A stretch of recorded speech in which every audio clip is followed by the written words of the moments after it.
Emmanuel Tamanje has defended his master's degree thesis on the topic Anglophone newspaper headlines on the armed conflict in the Northwest region from the Faculty of Arts, Department of Communication and Development Studies, University of Bamenda. And using the front page of newspapers is very obvious, and of course particularly of Anglophone newspapers. You would realize that there are lots of people. Of course, I think in general we are not a reading population.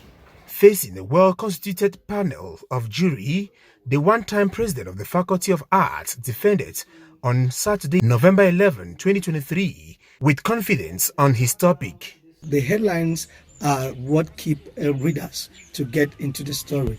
And if the headline is that important and catchy, it means that the Anglophone crisis can be headlined in a way that people will think peace, people will have a mindset of peace, and if the headline is that which propagates violence, further exposes violence, it will radicalize people the more. Obtaining a very good grade, Emmanuel Tamanje gave some recommendations which might help ameliorate the present situation. From 2017 till now, there is no shift from what is happening on the ground.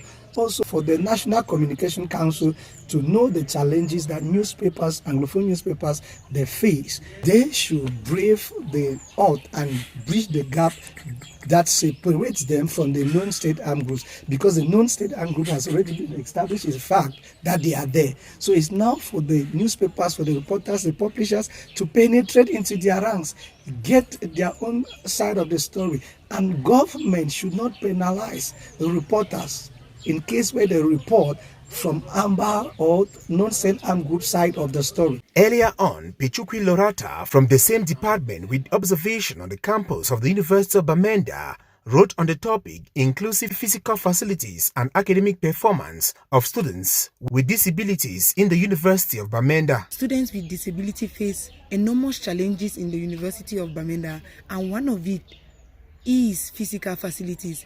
And based on the fact that I had experienced some difficulties accessing some buildings where I had an issue with my leg, I understood that their situation was not ideal, and I decided to actually research on how these factors could actually affect their academic performance. Scoring an excellent grade, PUK Lorata in her work made mention of some recommendations for the University of Bamenda to meet up with the challenges faced by students with disabilities.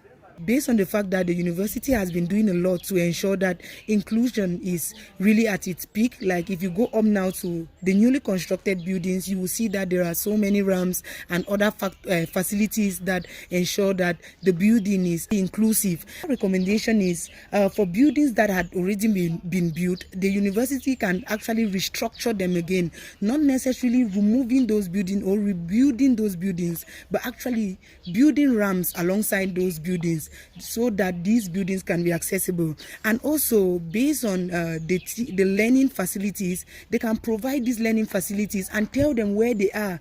Facilities like Braille, FM system that help them in class, so that classes can really be effective for them too as their peers. Both works from Emmanuel Tamanje and PUK Lorata have been accepted by the University of Bamenda with the hope to provide solution to the problem addressed by both candidates.